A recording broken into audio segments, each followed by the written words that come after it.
What's up, brewskis? My name is Marco Dupa, and with me as always, it's the great and powerful Adam Obesius Rodriguez. Yeah, buddy.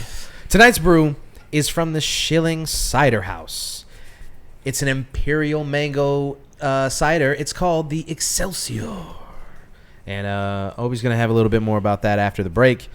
What's on tap for tonight? Well, beef moves fast in the hip hop industry, and we're gonna have to give you guys an update that by the time that you even listen to this, things might have moved on. Probably gonna be outdated again. But a lot of stuff has happened since last week's episode, so we're gonna update you guys on the J. Cole, Drake, Kendrick, now Rick Ross, and countless others, and many more. Lupe, yeah. So we're gonna get into all of that. Yeah. Then we're going into a director double feature, including Zack Snyder. Talking about Rebel Moon. The part 2 of Rebel Moon, the Rebel Moon epic, if you will, is releasing on Netflix pretty soon. So with it in the news, he's talked a lot about the fact that it's not really his complete vision, and he wants to release a director's cut of the entire epic at some point. And a lot of people are saying that he should be at the helm of the new Teenage Mutant Ninja Turtles, the last Ronin rated R feature film. Other news that just broke while we were planning this show is that Tarantino has changed his mind. Ooh.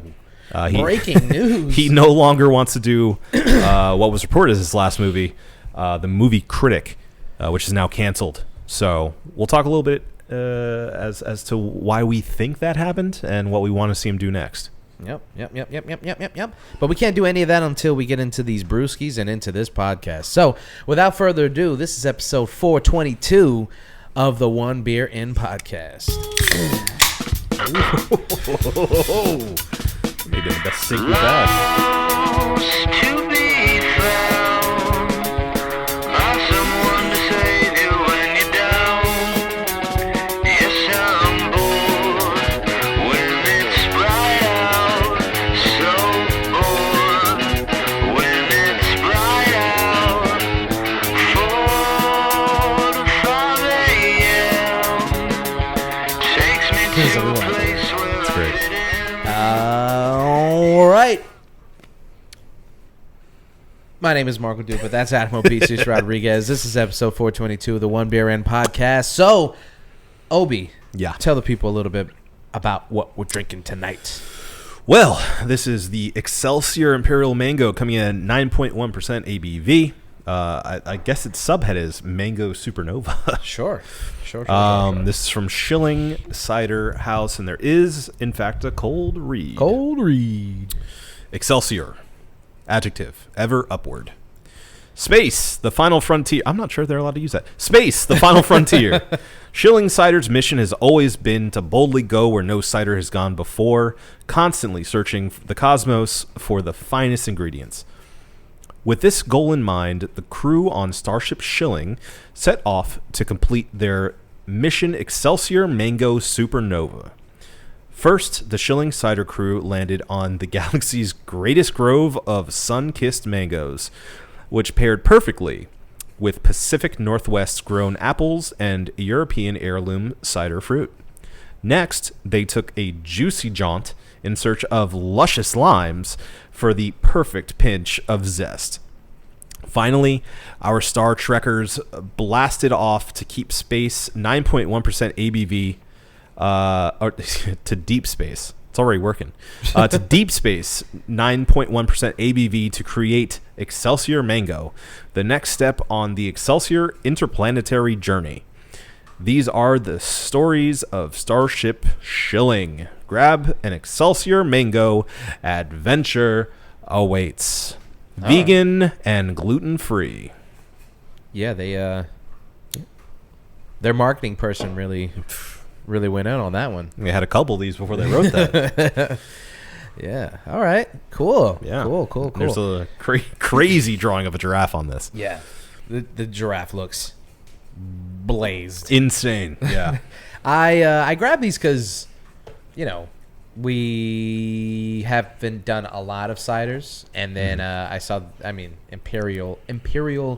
An Imperial cider is just interesting to me because I'm always wondering how you're going to get that ABV that high without sacrificing the flavor. So sure, we'll talk more about that. Or really without it like just being more of a cocktail. Yeah. Like how does that happen? I don't know. How do you bring up that ABV so much? Sugar. Lots of sugar. A lot of sugar. Yeah. Lot of sugar, water, sugar. More. Okay. I'm sure I could go to like GQ or something and find a timeline of this beef. Actually, I think GQ did. Really? I think so. Hold on. Gentleman's Quarterly? Gentleman's Quarterly. You know how they're trying to get in on it. Trying to get in on the fun any way that they can. They write about urban happenings. Sometimes. Such as rat beef. Sometimes. Anything to drive traffic to their website, I guess. Le Bouffe. So. You got to update your Chrome, first of all. I know. It keeps jumping in my face. Like, come on. Do it. Update. That's why it's so slow.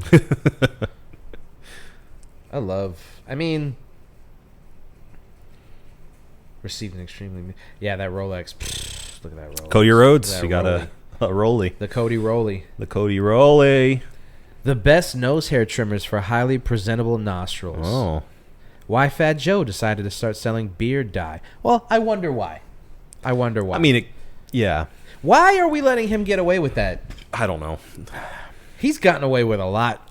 I was going to say, I don't know if anyone's really paying attention to Fat Joe anymore. He's just kind of doing his thing. I think a little bit. Yeah.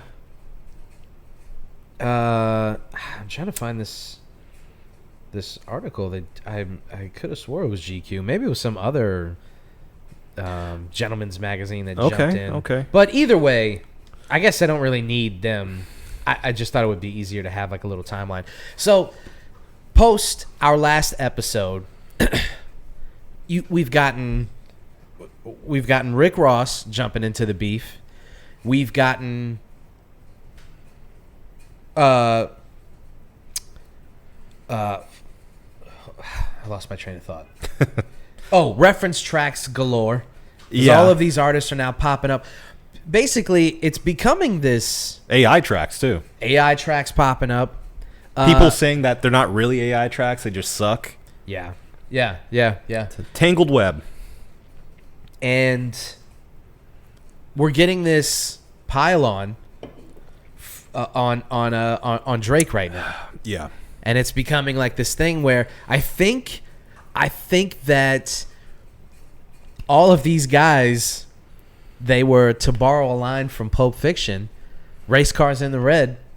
They were Superfly TNT. Yeah.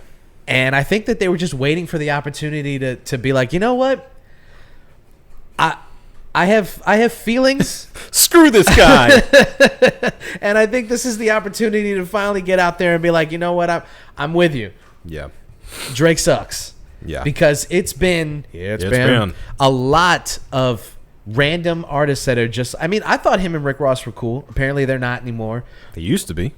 Not anymore. He unfollowed him on all social media. He unfollowed him, and then it came out that I guess he had a song with French Montana, who's boys with Rick Ross. This is all going to sound like really gossipy. It is really gossipy. I do have via Vibe full timeline. Maybe it was Vibe. I don't know. I did see. I think there was one in People magazine as well. Yeah, don't cite People. Didn't want to do that. Yeah. So according to Vibe, Drake and J. Cole released First Person Shooter. That was the first step. Okay. See, already wrong. Because these guys have been going back and forth for years, firing subliminals at each other for years, ever since like 2012, 2013. Yeah. The first person shooters, the beginning of all of this, the like modern basically era. The cup runneth over right. of all of this stuff. But definitely not the beginning. Yeah. But sure, let's just start from there because it'd be too complicated to try to... To be fair to Vibe, I will say before that first step, there is a bit of the article that says like there was a 2010s Cold War going on. Okay. So all right. They do they preface at least acknowledge it. Yeah, they preface it. But like you said, there's too much to cover here. That's probably what they were thinking too. Is like if we did that. Yeah, I mean they have links to like probably 10 songs here that you can go back and listen to get the full story. Yeah. But in the modern times, we have First Person Shooter is released. Yeah. Talking about the big three. J. Cole and the big three line. Right. They got everybody talking. So that started, and then Metro Boomin and Drake trade shots. January 2023, Metro Boomin spoke about his decision to leave Drake off Trance, the song Trance. So yeah, I guess his feelings got hurt from that. Yeah. A lot of Twitter stuff. A lot of Twitter stuff. Drake sent French Montana a cease and desist. That was what you were just talking about. Pissed off Rick Ross. Yeah. For Splash Brothers. Yeah. All right. Yep. Then Kendrick disses J. Cole and Drake on Like That. So we talked about. Now we're all caught up. Yep, that's with that part. The current times. J. Cole fires back at K. Dot with 7-minute drill. Yep. Oh, that was the big thing. So as soon as we talked about it, the next day J. Cole took the song off of streaming. Mm-hmm. By the time we talked about it last week, he'd already apologized. Yeah, but he hadn't taken the song off yet. Right. Now 7-minute drill is off. Gone. Of streaming services. Not there anymore. So yeah, he apologized. Drake disses Kendrick Lamar and more in push-ups. That's I'd say the biggest news that we missed from last week because it hadn't happened yet. Yeah. We did in fact get a Drake response. An unofficial response, but a response nonetheless. Sure. It hasn't been officially released, right? I don't think so. No. Which I don't really care about that, but it is worth noting that 7-minute drill like that and Rick Ross's Drake diss, Champagne Moments, all are on or were on streaming services. So I think it's worth noting that Drake puts something out that was rumored to be the song, and the thing is, the sad state of affairs is people had to confirm if it was AI or not. Then once we all got confirmation that it wasn't and that it was actually him, then everybody could have like actual feelings on it. Right.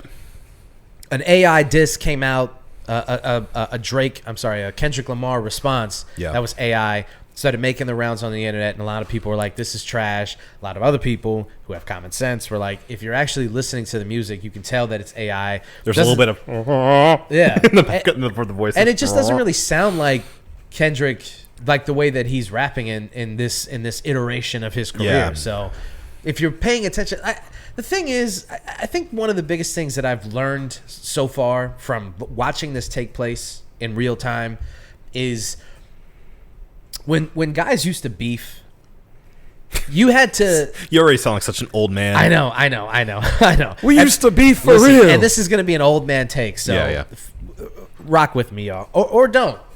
This is for old heads anyway. That's what people expect from us anyway. When guys used to have like these back and forths, it was when you had conversations with people, you could have real life debates on like how hard was this diss, how creative was this line, some of the stuff like okay, take Jay-Z and Nas for instance, two of the biggest names in hip hop at the time. Jay-Z is releasing the Blueprint at a time where he's already been the king of the summer release. He's released something every year or year and a half for the past like 6 summers.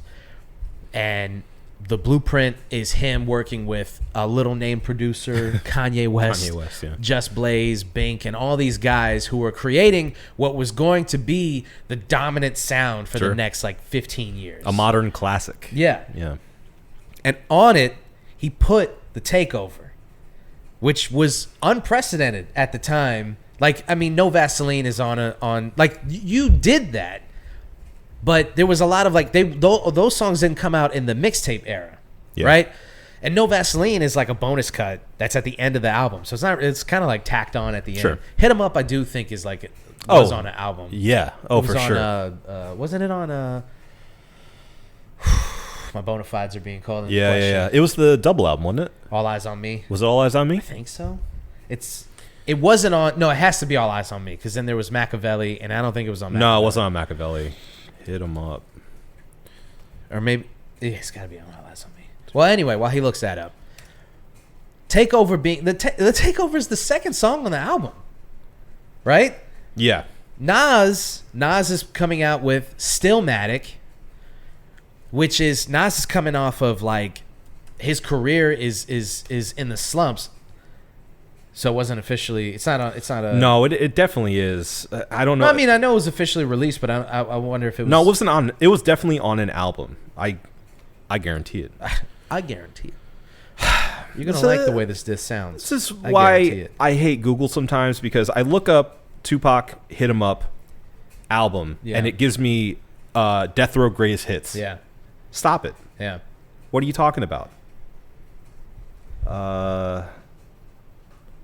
It was a B-side to How Do You Want It.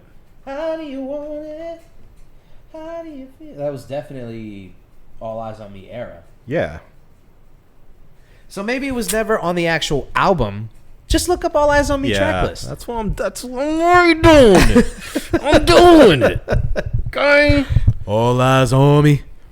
Anyway, in our era, when you put out diss records, okay, you made actual songs and you put them out, and it was a big deal. None of this like, leaks and is it an official song? We didn't have to worry about if it was a real song or not. Yeah.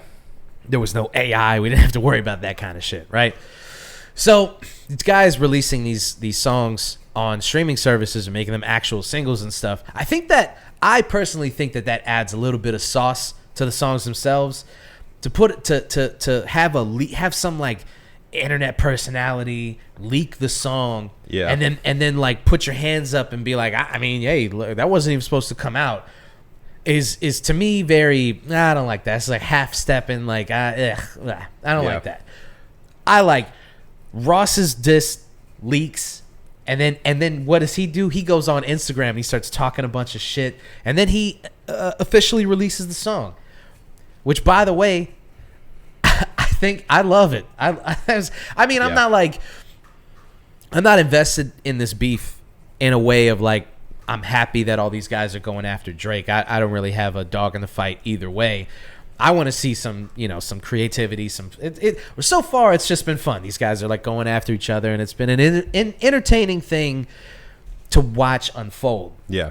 But I do think that it's really kind of illuminating current hip hop and maybe the holes in trying to have conversations with people and trying to debate these things in a serious way, because I'm seeing a lot of stuff that just is irrelevant, or I feel like I'm going insane when I'm looking at some of these debates that are taking place. Yeah. Where people are like it's okay to like Drake more than you like Kendrick. That's fine. Sure. Yeah. What's not okay is to sit here with a straight face and tell me that Kendrick's discography is bad. He has what is starting off to be one of the greatest discographies in the history of modern music. He doesn't have a bad album in his entire catalog so far. Yeah. How can you sit there like and that's not even me being like a Kendrick fan or me being biased or me glazing. Like, that is an objective fact. He has one of the most critically acclaimed discographies in the history of music. Yeah. Go on Metacritic, go on any metric that you use for rating music other than your own dumb ears. What about Billboard, though? Even on Billboard, his albums are really successful. They're not as successful as Drake. Drake is... Therefore, but Drake is better. Right. And you know what? If that's what you want to use, I don't agree, but that's fine. Sure. What I don't like is people just straight up lying. You can use sales as a metric, success, who's more popular, because there is that is a conversation about like, okay, this person wouldn't have all of these streams if X amount of people didn't enjoy this music, so therefore he is better. I will say a lot of those are, except for sales numbers and money made, everything else is kind of, and I guess you can track like on a Metacritic or something, the overall review scores for something. Yeah. But besides that, it's all taste. Like, yeah, I get that. It is. You're right. all of it is very subjective. Even saying someone's more popular, it's like, what's your metric for popularity? Is it sales? If it's sales, then we can look at the numbers. Yeah. If it's just a feeling you have of, oh, well, that's the thing that gets me too, is like a lot of people saying like, when's the last time you heard somebody listen to Kendrick in their car? It's shit like that. It's like, what are you talking about? I saw when Rick Ross came out, a bunch of 20-year-olds who was like, gun to your head, name 5 Rick Ross songs. Like, dude, no, we're not doing this. That's their favorite rebuttal. I know, and I hate it. It's just like, dude, you're not even trying anymore. Sure. Rick Ross is one of the most popular hip-hop artists in the past 15 years. Huge. Everybody loves Rick Ross. I don't know anybody who doesn't like Rick Ross. And again, another guy who has a pretty bulletproof discography. If you're going bar for bar and just rap songs, he doesn't have a whack album either. Yeah.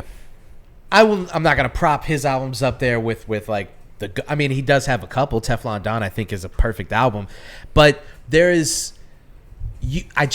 I'm getting so it's demoralizing because like these conversations used to be fun. My genre. Yeah, and look what you've done to my genre. It just they're taking the fun out of these conversations because everybody talks in absolutes now. Like when you going back to Jay and Nas, for instance. Even Jay had to acknowledge that Nas is one of the greats. You know, he had to do that himself. So for a fan to be like, yo, Nas ain't even all that. It's like, no. The guy you're defending even said. You had a spark when you started, but now you're just garbage. Just garbage. Yeah. So I just... You made a hot line. I made it a hot song. And like okay, like when J. Cole was talking about Kendrick's discography and everyone was like, you know what? This is my opportunity to finally be honest and say, I don't like his discography either. And then J. Cole turned around and was like, I was lying because my feelings were hurt and I was trying to like come up with a clever bar. Yeah. But I know in my heart of hearts that he has one of the best catalogs and I'm sorry. Yeah. And then all those people had egg on their face, but they couldn't just be like, yeah, J. Cole decided my opinion for me. So then they had to double down and it's like, you're all just so pathetic. Yeah, it's so sad. pathetic. Like somebody said it on Twitter, and it's true. You really enjoy all of this stuff a lot more when you're not living and breathing these guys. Yeah. When you're not a Stan account, when you're not on the internet all day, like defending your guy. You don't have such a dog in the fight when you're just a fan of hip hop. Yeah, you can just really enjoy this stuff. It's so much. It's just freeing. Yeah, you don't have to fight these battles for them. It's fine because they're literally doing it right now. They're fighting their own battles, so you don't have to jump in and fight for them. No, because when you talk the way that you talk, the only thing that's going to happen is you're going to wake up one day and be like, God damn, I shouldn't have said all that shit. I was wrong. That was a little embarrassing. Yeah. And instead, just stay out of it and let these guys talk for themselves. And then at the end, you can be like, you know what? I think this person, like, I'll see a lot of people like the Drake versus Pusha T stuff. Oh yeah, where there is this consensus that Pusha T obviously won that battle. I think objectively, like, I don't know how you can look at that situation to be like, yeah, I mean, Drake definitely came off of that looking better than he entered into it. Right. But the way that they spin it is that the story of Adidon is not even that clever, and all he did was reveal that he had a kid outside of like the media takeout stuff. If you ignore the TMZ aspect of the song, it's not that good of a song. And I disagree. Yeah, because even if you do take out the stuff with his kid, there's still a lot of stuff that people conveniently ignore the first like 20 bars of that song. Well, and also on top of that, like, context is key. The fact that he dropped a bomb like that on a diss track, insane, but people, unbelievable. People want to use that and as a strike and be like, well, he needed that to bolster the song. But the stuff about his pops, the stuff about his mom, the stuff about him not feeling black enough, the stuff about his 40 dying, all of that is like, dog, that's not, those are brutal. Those are bars. What are you talking about? Yeah. Take the kid stuff out and you still got a really good diss record. A plethora, if you will. Yeah. So of like the hardest things you could possibly tell someone in a diss. Right. Yeah. And we're going to set it, even the choice of using the story of OJ as the beat, even that is layered into the diss. So, I mean, the cover art of him in the blackface, all of that stuff. The minstrel show. Like, how are you guys gonna?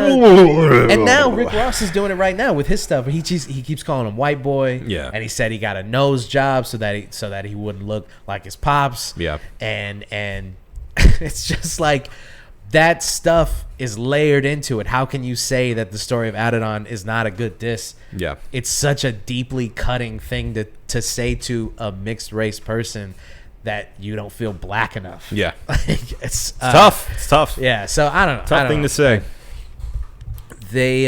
So that's my little rant about the current state of hip hop conversations about it. Just to, get back to our original trail of thought here with Tupac.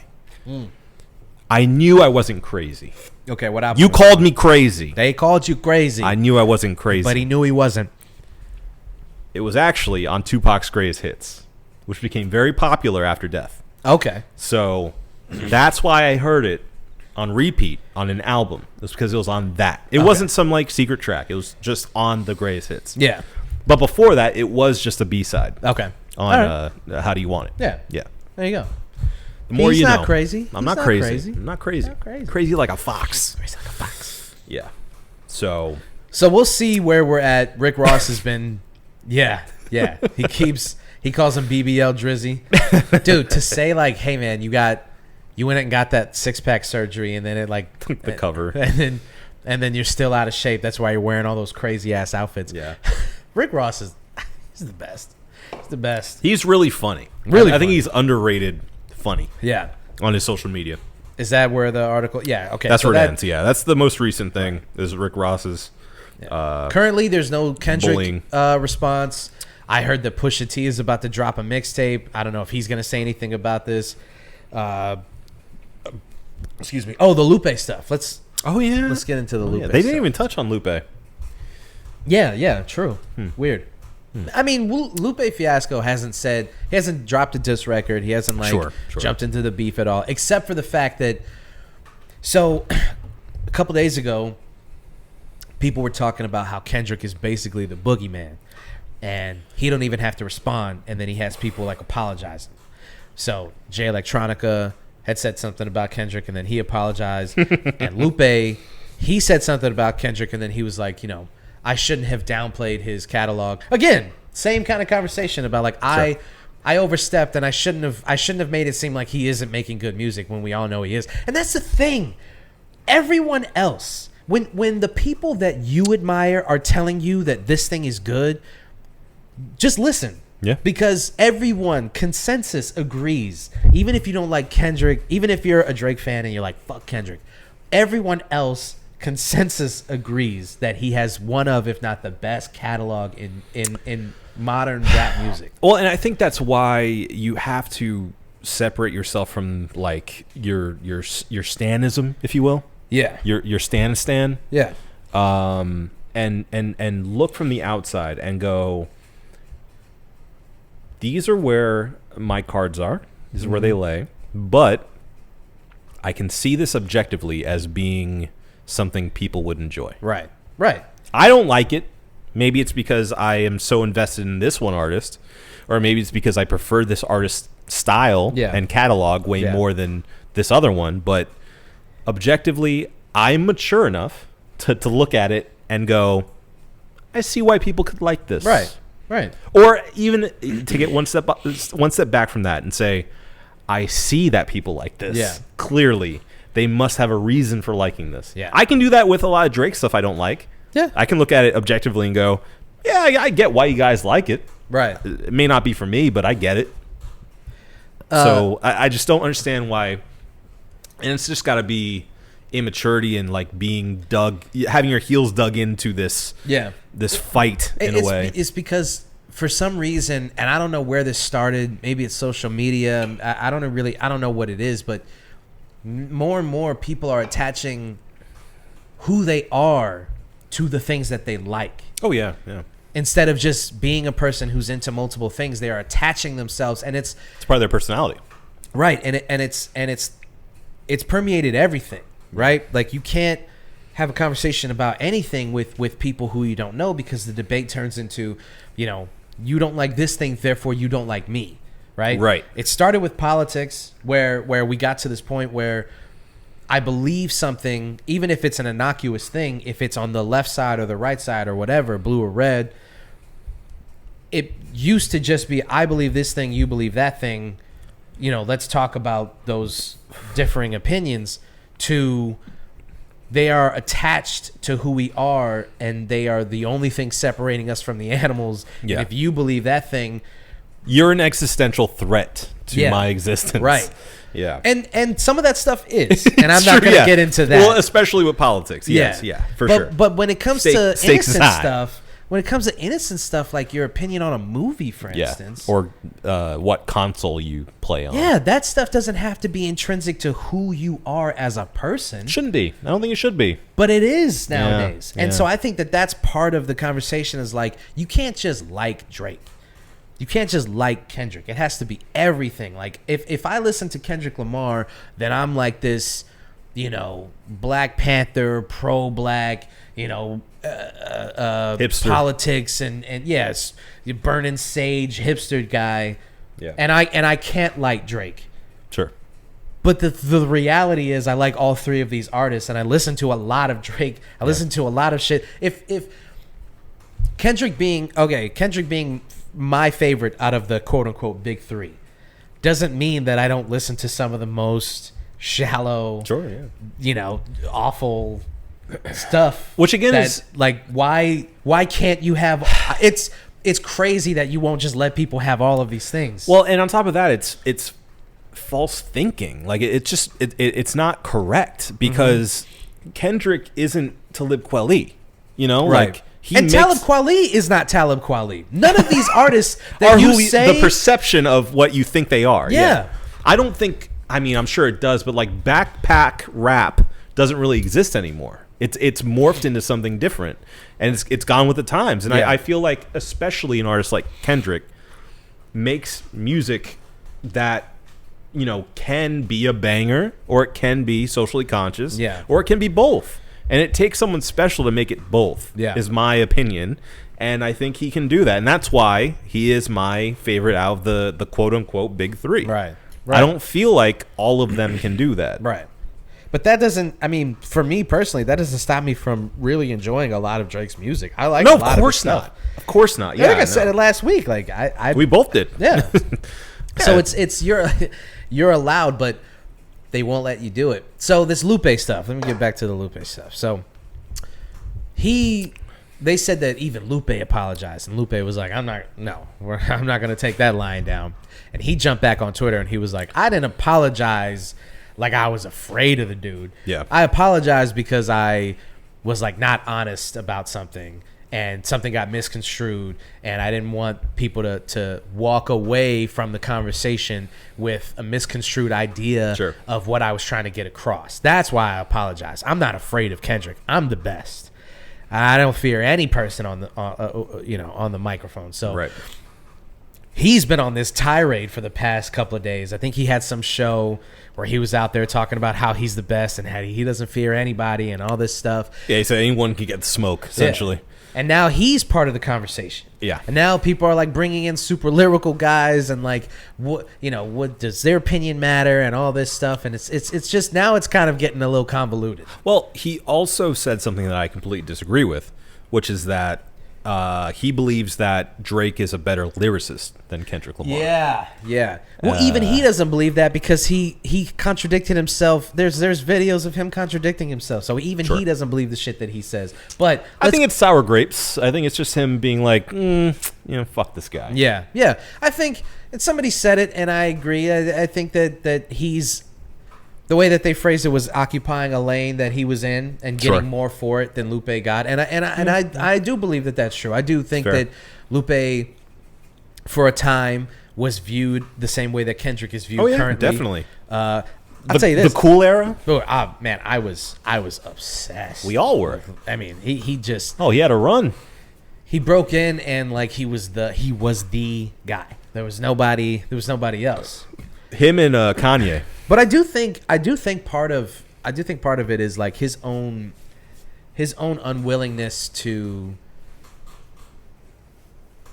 I guess, maybe have a little bit of humility when it comes to this kind of stuff has kind of bitten him in the ass. Because now it turns around and he does look like the old guy yelling at clouds. Yeah, and I feel like he, at least the perception of him has been that he hasn't really gotten with the times. It feels like he's kind of gotten stuck in that, like, 05 to 09 era of like trying to, I don't know, it kind of fit into that sort of peg of what he was back then and like recapture the magic of the cool. Yeah.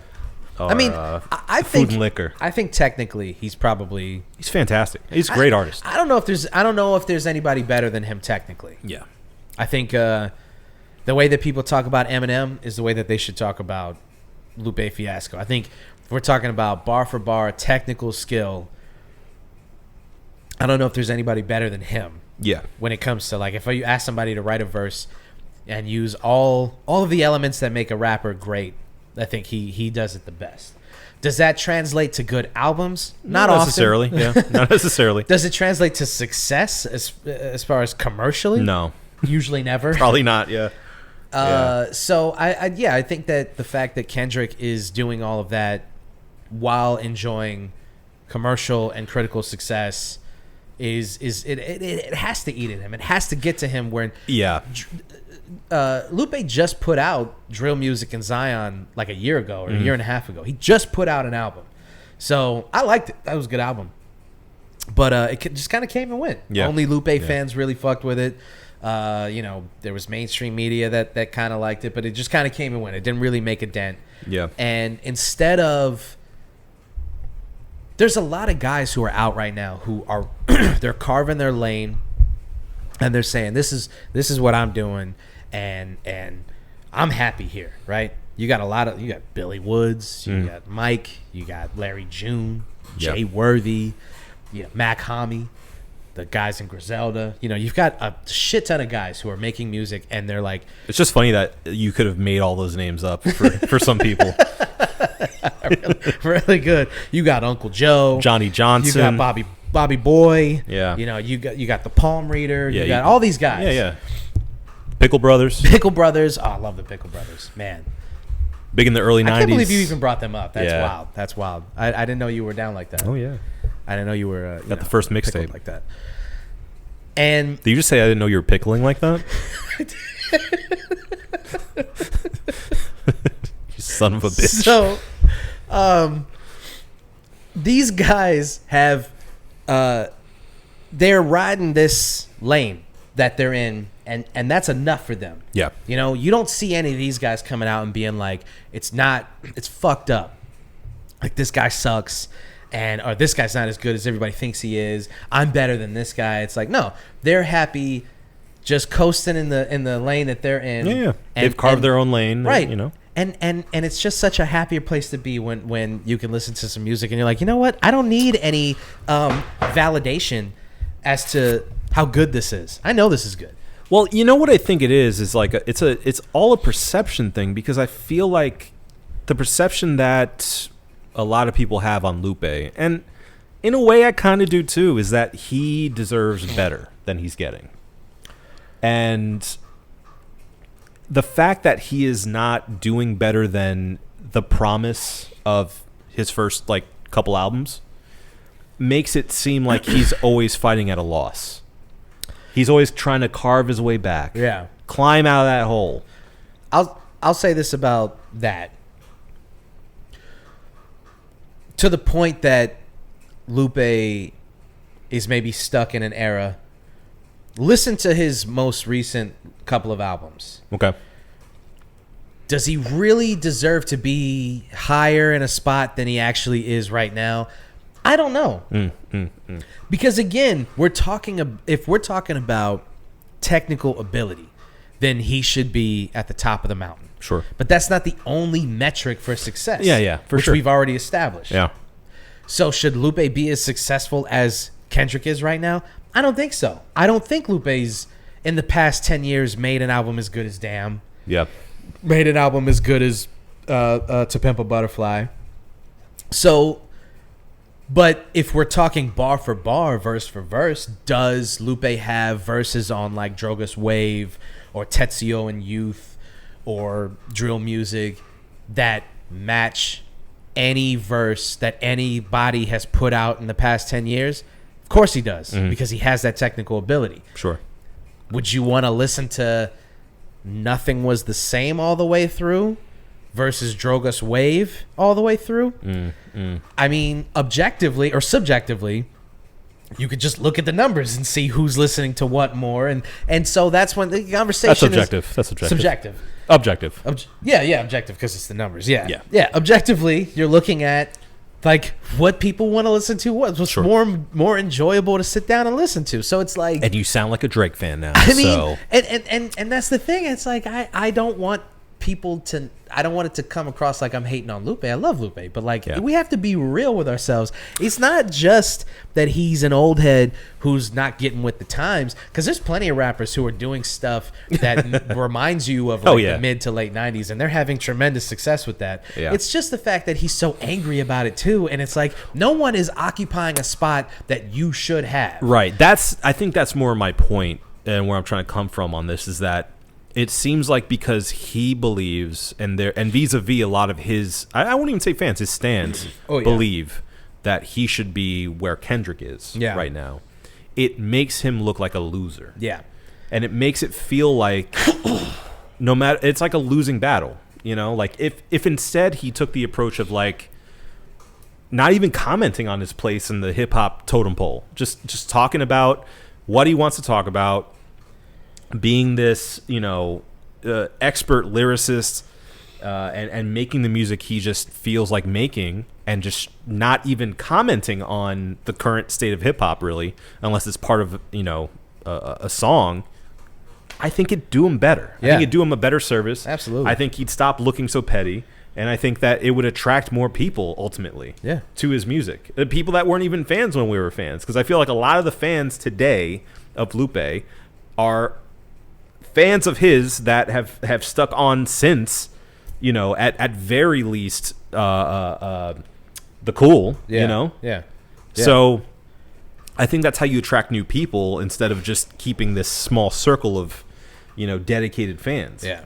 But he's just been, for the past little while, he's just been known as a hater. Yeah. And that's definitely keeping him from breaking out. Yeah. So, or even just the success of like Griselda, like you were saying, like all of them are just doing their own thing. Yeah, for the most part. So, and they've been wildly successful doing that independently, which is great. But the feelings are not the same for someone like Lupe, because it always feels like he thinks he deserves better. His fans think he deserves better, and therefore, why doesn't he have that? There has to be a reason. I'm not even going to listen to it because it seems like it's this insular fan base. Yeah, I don't know. It's just me, but and you're getting, and that's really kind of the thing, is like you now you have these like pockets of very tribalistic fan bases of everything. Yeah. So instead of being able to like objectively have this conversation about like why isn't he more well known, more renowned and successful? Yeah. You get like, oh, it's because the system is there, it's built to, it's against him, and everything's working against him, right? Like he's the most underrated and blah blah blah. And it leads people to be antagonistic against the people who are on top right now, including Kendrick, right? Including Drake, right? Including J. Cole, right? It's because there's got to be something wrong with those guys. They're taking up the spot. Yeah, there has to be some kind of conspiracy of like, what are they doing to even deserve that spot? Right. When people talk about Drake, for instance, and they say like, oh, he's just a pop star because of how successful he is, it's like that. Oh, that also on the other end of the conversation lets me know that you're not listening to Drake's music either, because he is really talented. He can rap. Yeah, sure. So the idea that Lupe has put out that Drake is lyrically better but Kendrick makes better albums is crazy and asinine, and that just lets me know that I don't think Lupe is really listening to either one of them, because it's easy to say Drake does come up with clever lines. Drake is really good at writing double entendres, sometimes triple entendres. Like, he is a clever verse writer. Or whoever he's paying to write those lines. Hey, that's part of the conversation too. Because now all these reference tracks are coming out, and you're like, how... We thought this whole thing was over with, if you're reading this, it's too late, and the Quentin Miller stuff, and everybody said he had a ghostwriter, and then blah, blah, blah. It's been years since that album came out. Now we've got a reference track from fucking Lil Yachty, of all people, and we've got another reference track from somebody else, I forgot. Lil Boat. And it's like two big songs from like current era Drake, and you're like, okay, how many other references? And then you've got people who don't understand the industry. It's like, listen, it's not like I'm signed and I'm in the know-how, but I know a lot more than some of you motherfuckers. And when people are like, it's just a reference track, bro, it doesn't mean that it's like, do you understand what a reference track is? Do you know what that means? Do you understand songwriting? Do you know what those are for? If you listen They're to reference. Listen to the reference track. If it's bar for bar almost the song, and Drake had to just come in and slot in where the empty spaces was, that song was written for him. He didn't come up with that. He didn't make the beat. He didn't come up with the melody.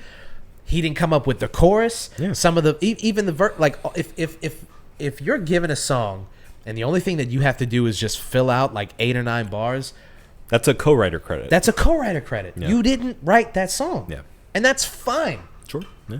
I don't think there's anything wrong with that. Especially hip hop is so.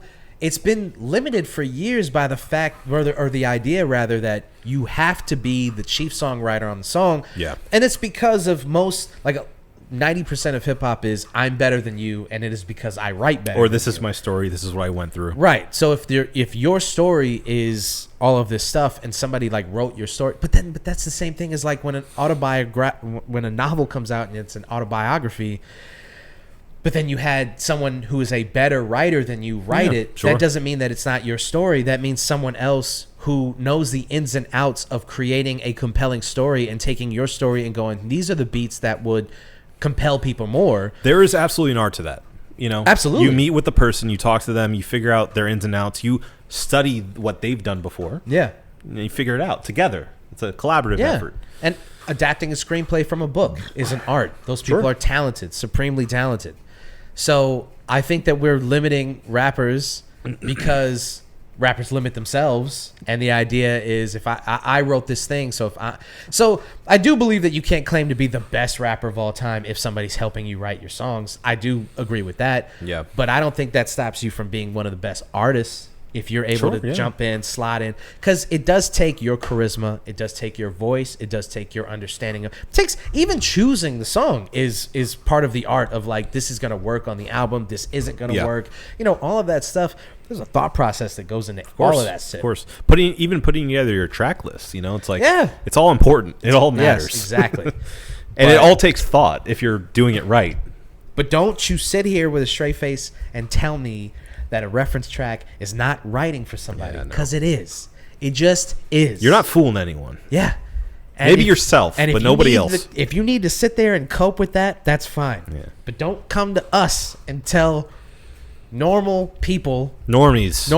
Two normies over here. 2 people 30 plus who've been listening to music longer than you've probably been alive. Yeah. Do not tell me that a reference track is meaningless, because it is very, very meaningful. If you're going to jump into Beyonce's songwriting credits and be like, she has no talent because look at all these songwriters, and then not do the same for other artists that you like, you're just a hypocrite. That's it. Yeah. If even pop singers, if you don't like Taylor Swift, or she's not a good example because she writes her own music, but pop music in general, you don't get to go into those songwriting credits and say, look, all this person did was sing the song. They're not talented. Right. And then not do the same for the people just because you like them. Yeah. You know? So.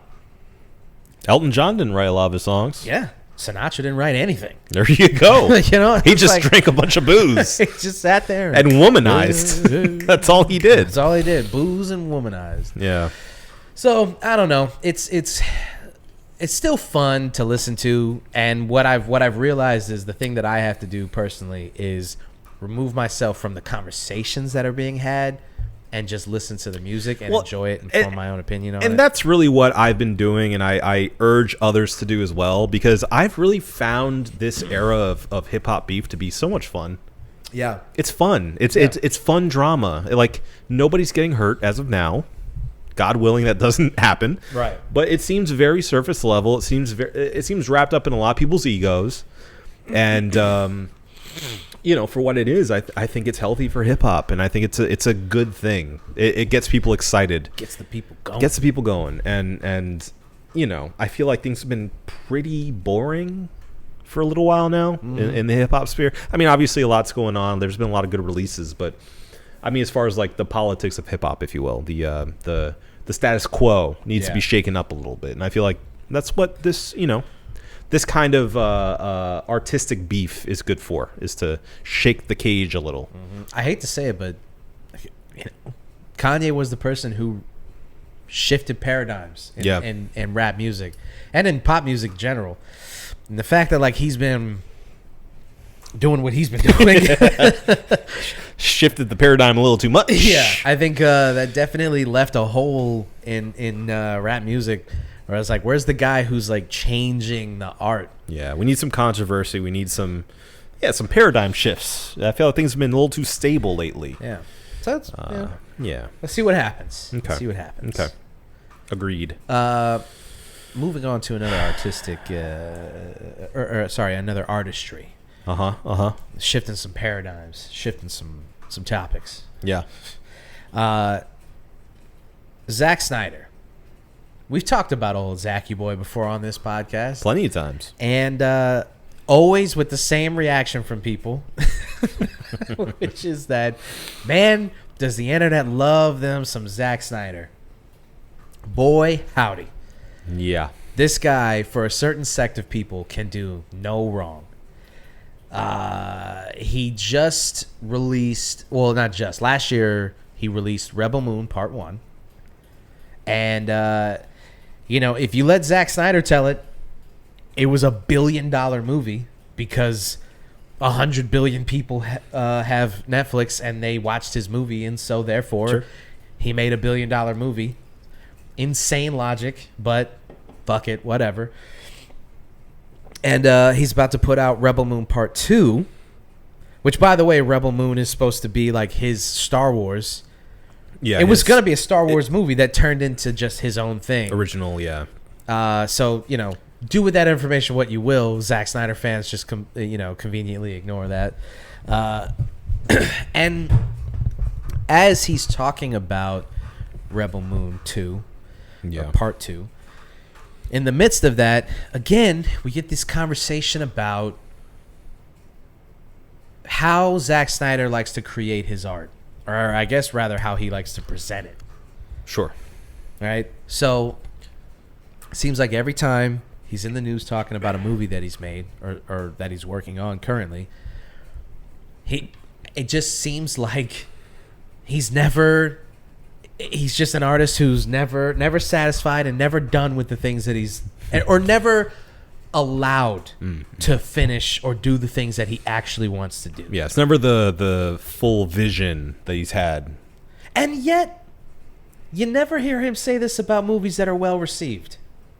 Yeah, is there a 300 director's cut? Never heard anybody talk about 300 and how it needs to be redone. Sure. There was a Watchmen director's cut, I will say. Not that everyone asked for it, but it was just an extended version. Yeah. So, give him that.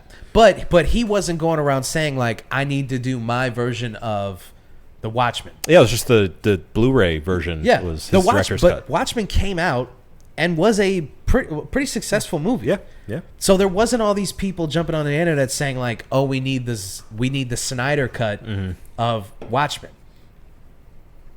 No one asked for the Snyder cut of fucking Sucker Punch, but here he is talking about how he's got all this footage that just never got to be put in the movie, and if he were allowed to do it, all of a sudden Sucker Punch is a good movie. I believe it when I see it. Sucker Punch sucked. I don't believe shit from Zack Snyder. It was a bad movie. Sucker Punch sucks. It was a good music video. Yeah. Without music. Yeah. It sucked. It sucked. It was a bad movie. Yeah. I went in. This is when he was still like soaring above the clouds. Yeah. Okay. We still had trust in Zack Snyder. I'm sure a lot of you still do. But at the time, even us normies were like super into Snyder. Mm-hmm. And I just left it. I left that movie. Shit. Crestfallen. It was bad. It was a bad movie. Do you hear anybody talking about we need the director's cut for Dawn of the Dead? No, of course not. No, because it was a well-received movie. And it was great. And it's good. Yeah. So why would we need even though that's the theatrical cut? To be fair, and I know I'm going to keep giving Zack Snyder some, apologies give him here. The credit. If he deserves the credit, give it to him. Okay, look, to be fair, that was, I think, his first major motion picture.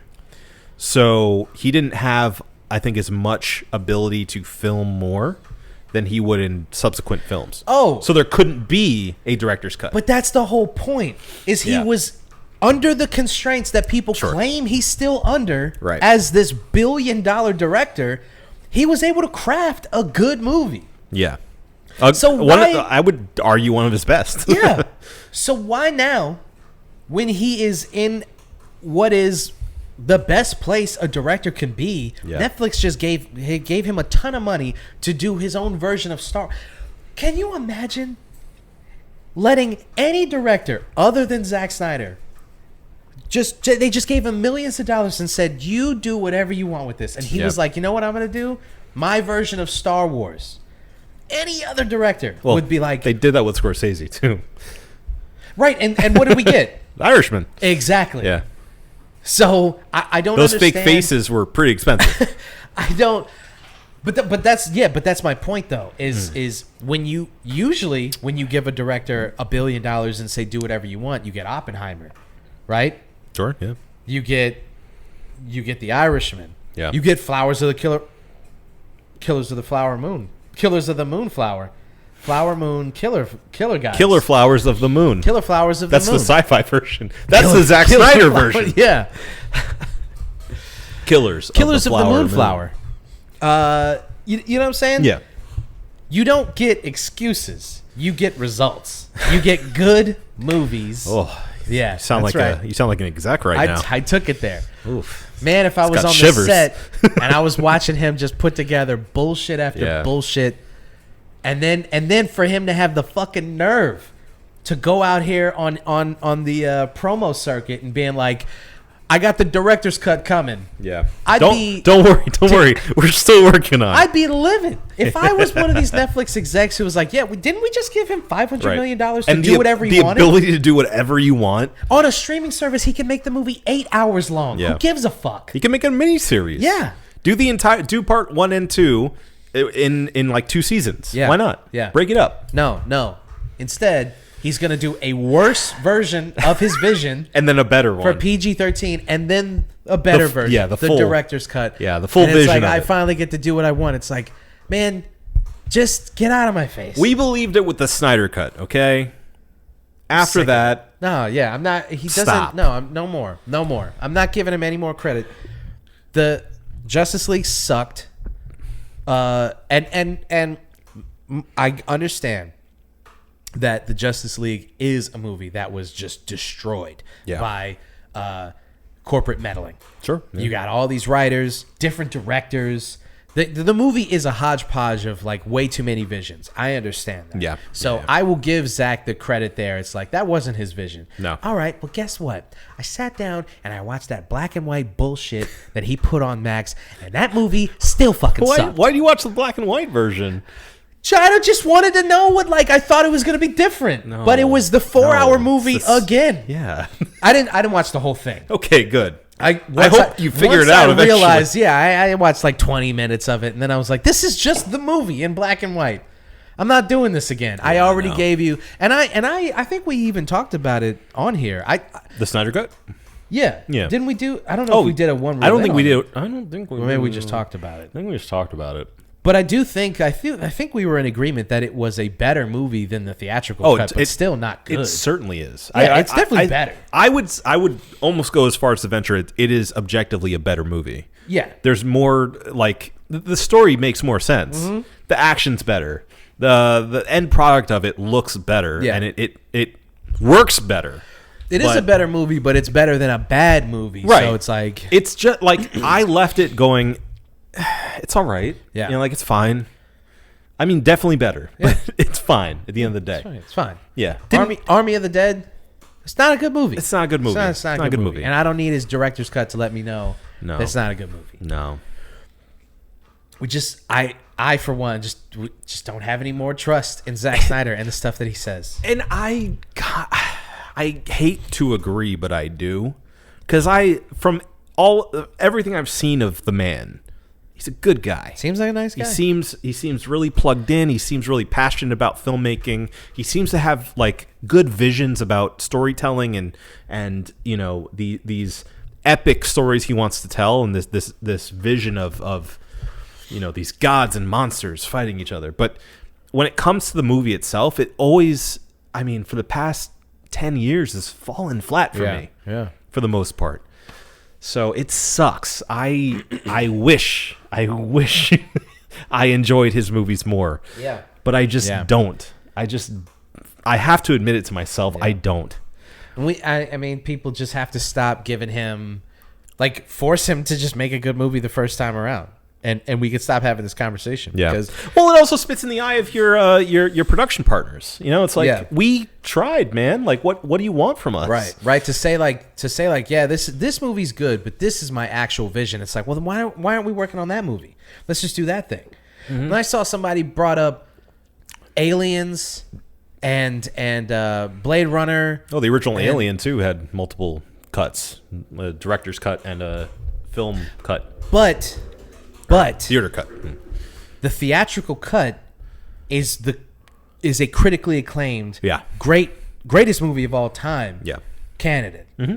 And then the director's cut is like, this is the kind of stuff that I really wanted to do, but you don't ever see Ridley Scott going like, yeah, but in fact, because I just recently rewatched these movies, I was doing some research. Sure. He prefers his theatrical cut because he was like, they gave me these constraints. This is the best that I can do. And now going back and rewatching my director's cut, this movie's better because of those constraints. And we've talked about it. We'll talk about it until the cows come home, friends. Right. Those cows are coming home. They're coming home eventually. But it's so clear that part of great art is involved with a sense of pressure. Yeah. You know, whether it's a time constraint, monetary constraint, budget, you know, resources, whatever it is. Like, great things happen when you have a great creative, a great team, and great artists put together in this sometimes stressful situation. Yeah. And are told to make something by this date with this much money, with this many resources. Yeah. Go. Right. And they're not like, the best case scenario is like, you give them this thing, and this thing, and you say, do what you will with it. Mm-hmm. Come back when it's done. And like, that is the best thing you can do for an artist in general. Yeah. And, you know, sometimes they'll strike out, but I think personally you have to give them that leeway to do what they're going to do. Right. Because sometimes you get gold. Yeah. And Zack Snyder, has been given that leeway a lot. Yeah. Especially these past couple of movies. And you're seeing, I think even as a Zack Snyder fan, you should feel betrayed. And you got to stop you got to stop letting him tell you that the reason these movies aren't being well received is because he's not being allowed to make the movie that he really wants to make. You have got to stop allowing him to use that excuse, because it's not true. It's not true anymore. It's just not. Sure. Right, Celine? It's just not true. She's seen probably a lot of Zack Snyder films. That's why she has that look on her face. Yeah, she's very sad. She doesn't feel very good about it. Her favorite's 300, though. Yeah. Yeah. The She loves all normie the take. buff guys. And again, it's like, at what point are we just gonna stop allowing him as it's not showing up? Wait, it might actually be. Her. Yeah, it's on camera. Oh, Definitely no. on camera. Yeah.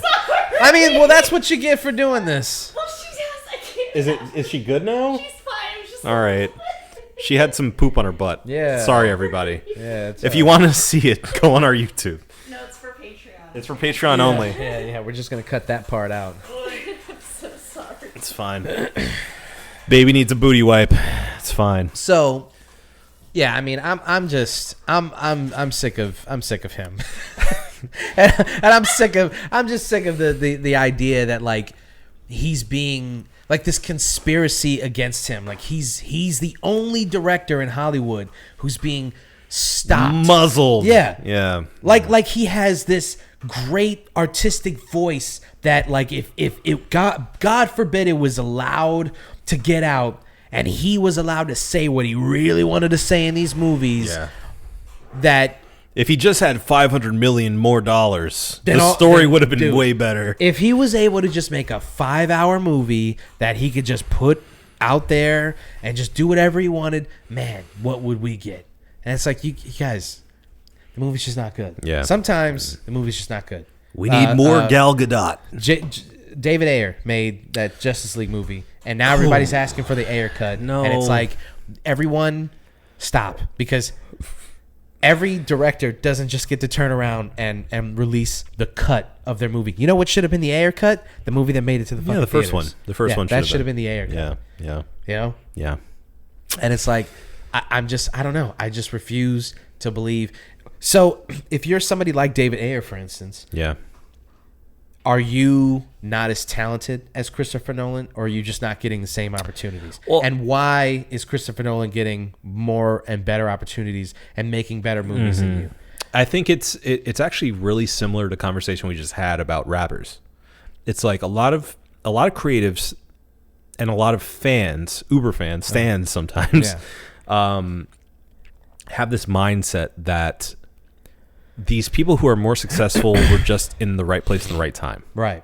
And they happen to have, the right connections, and there's a lot of these outside things that made it so they are in the places that they are currently. Yeah. You can excuse it away and say, oh yeah, they certainly have talent, but it's because it's always something. It's because X, Y, and Z happened, or they went to this school, and that's why, or they were on this podcast, and that got them the buzz they were looking for, and so I think there are a lot of sour grapes, within filmmaking that lead people to this delusion that they deserve more than they've gotten. Yeah.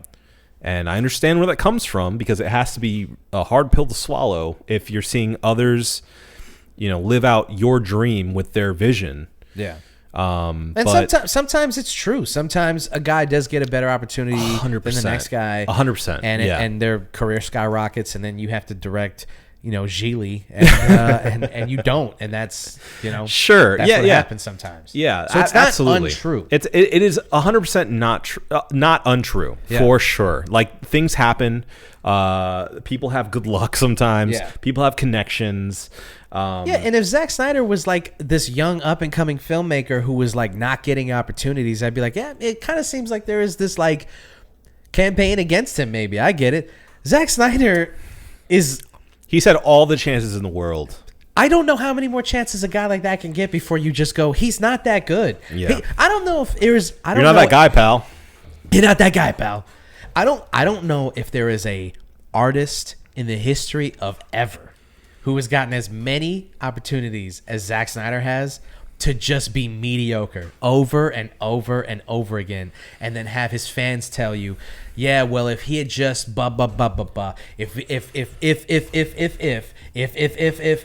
over and over and over again, and you're like, when are we just gonna go, you know what, maybe he's just not that good. Yeah. His first, again, assuming Dawn of the Dead remake 2004 was his first major motion picture, which I think it was, he had James Gunn as a writer. Yeah. He was that's making a remake of a cult classic movie. Yeah. Like, how many more tee-ups do you need to make a killer career off of? Right. And he did. And he did for a while. He did for a while. Yeah. This 300. Let's pull up his filmography. Let's go through it. We're gonna do the Snyder thing. This is our Snyder cut. Look at that guy. He seems like a nice guy. He's a handsome man. That guy. I have nothing bad to say about him personally. He seems like a really nice guy. That's the thing that hurts me so much is that every interview I've heard him in, he seems so genuine. Yeah, seems like a good guy. You know? He seems like he has such a passion for filmmaking. Yeah. It inspires me, honestly. It makes me feel good about honestly, movies. That's part of the cult, though, dude. Yeah. That, of course, a cult leader would make you feel like that. That's what he does. That's how he gets his budgets. Yeah. He goes in and hypnotizes exactly. them. And his fans are like, how can you not like this guy? He has such a passion for making movies. And it makes them, already delusional people, go, this guy's the greatest director of all time. And he's just not getting the opportunities that he deserves. Sure. And I think that that's bullshit. Okay, so let's start from the beginning. He made the Legends of the Owls? He did. We are the owls. A friend of mine, quick little story. A friend of mine, he watched that trailer about the owls, and once it got over, almost made me do a spit take. That trailer about the owls. Trailer about the owls. People really like that movie. The owls, apparently. I don't know. Yeah. So we were in the theater, or it was a friend of mine told me this story that like they were in the theater, and just at the end of the trailer, he goes, "We are the owls."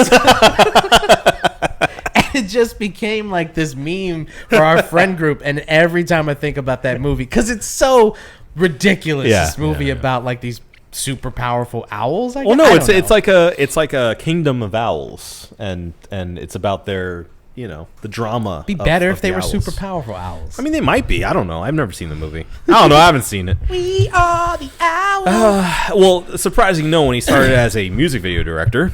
Yeah. His first major motion picture was Dawn of the Dead. All right. He did a video for Morrissey. Just he did. That tells you the kind of person that he and was. Rod Stewart and ZZ Top. Yeah, of course he did. Just kidding. The Lost Tape, Andy's Terrifying Last Days Revealed. Yeah. I don't know what that is. It was the same year as Dawn of the Dead, so it's probably a small picture. Then 300. My Chemical Romance music video. Then Watchmen. Oh, the My Chemical Romance video was for the soundtrack of Watchmen. Makes sense. Mm-hmm. Then Legend of the Guardians. The Owl. The Legend of Gahul. Then Sucker Punch. Mm-hmm. Immediate Down. Man of Steel. Batman v Superman, Dawn of Justice. Justice League. Zack Snyder. Zack Snyder's Justice League. Army of the Dead. And then Rebel Moon. See, the thing is, I think the problem was MC or the DCU. Giving him the helm, putting him at the helm of their DC universe. I think that is the original problem, because he had to direct all those movies. That I will say, I mean, he has a passion for it, so he wanted to do it. Yeah. But the problem they didn't force him to do that. Right. So, but I do think that is an issue. The fact that like he had to be, because even the directors in the MCU are different directors. Other than the Russo brothers, like they're always different directors, right? The fact that he had to do all of those movies, but then again, given the fact that he had to do all those movies, you would think that he would have this collective vision. Well, here's the deal, man. I think what you just said like blew my mind right now. Okay, like this giraffe. I was gonna say elephant. It's a giraffe. This only makes me feel worse for him. Honestly, he didn't have a Kevin Feige. Right. He was a Russo brother out on his own trying to make it work. Right. And he didn't have a Kevin Feige to be like wrangling all the other directors and the vision of the universe. Yeah. He needed a Kevin Feige to like solidify what we're doing, the story we're telling, and make sure everyone's on the same page. Yeah. And for all intents and purposes, it seems like he was that guy. Yeah. But he was also having to helm the films themselves. Yeah. It seems like he could have done one or the other, but he had to do both. And DC kind of set him up there.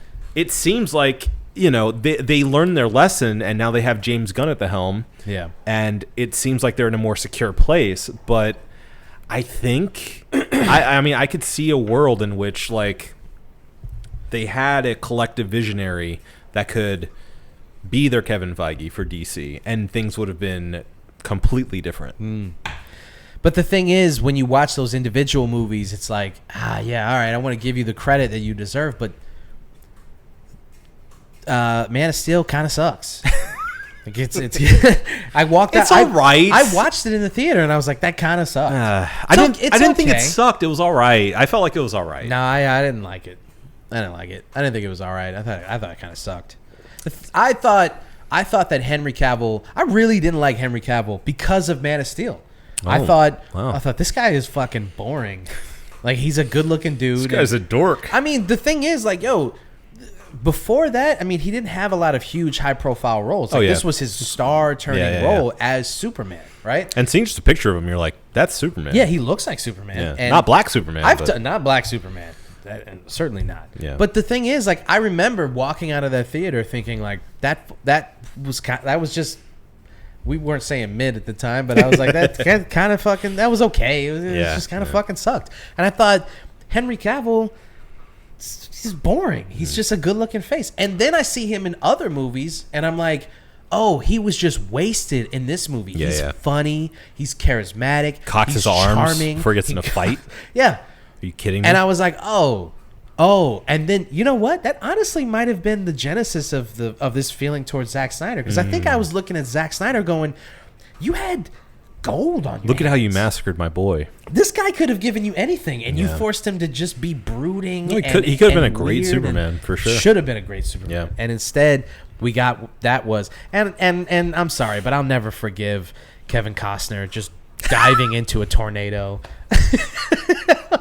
I'm sorry. But if you think that that's good writing, it's bad. You're brain dead. It's bad. I get what they were trying to do, but it didn't work. They could have done it any other way. They really could have done it Didn't any work. other way. He did not have to.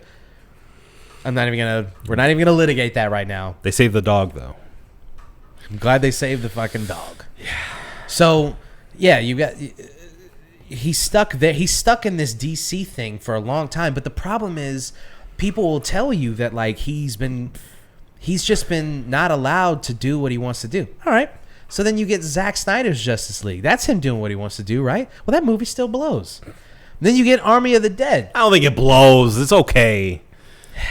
It's better. We've both agreed that it's better. Yeah, but Justice League sucked. Yeah. So, like, his version of Justice That's what I'm League saying. It's okay. is better. It's okay. All right, it goes from okay. bad to okay. It is. In my opinion. It's okay. It's okay. Yeah. It's okay. It's all right.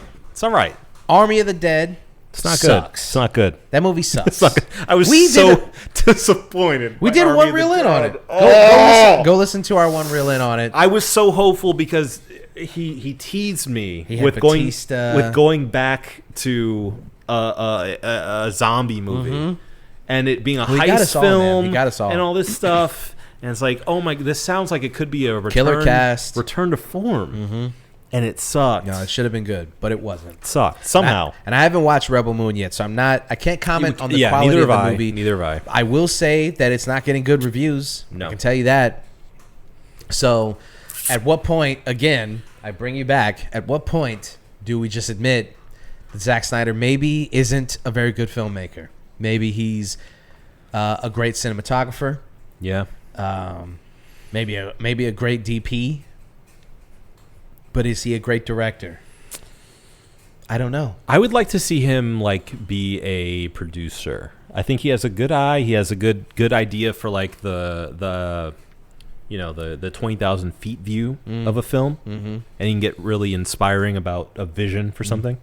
And everybody seems to like him too. Like other actors and stuff like seem to really like him. So yeah, he's got that Adam Sandler thing where it seems like he could probably get whatever he wanted out of the actors. I would he's one of the few guys in Hollywood that I would like to have like a coffee with, and just like pick his brain about Superman. Seems like a guy who would take you up on that. Yeah, it just seems maybe not after this podcast. I will say he probably wouldn't talk to me. You've been very diplomatic. I've said some spicy stuff. It's hard for me because I genuinely like. I really like the guy. I like the guy. I don't like all of his films. Yeah. So it's I have conflicting thoughts. I get conflicting feelings in my heart. I get it. I think he can do better. I think he can do better. You want to sit down and watch Man of Steel? That's all right. All right. Well, so let's just. I mean, hey, maybe Rebel Moon Part 2 is a great. I mean, Rebel Moon Part 1 is called A Child of Fire. If that doesn't make you want to throw up, then maybe you watch that kind of movie. If you can hold your horses here, Part 2 is called The Scar Giver. So all right, I held my vomit. Now I'm really gonna throw up. So if you can sit through both of those movies, then maybe you guys can come back and let us know how Rebel Moon Part 1 and Part 2 are. Because I can tell you this, he's lost all the trust that I had. There's no way that I'm going to turn around and watch anything that he's done.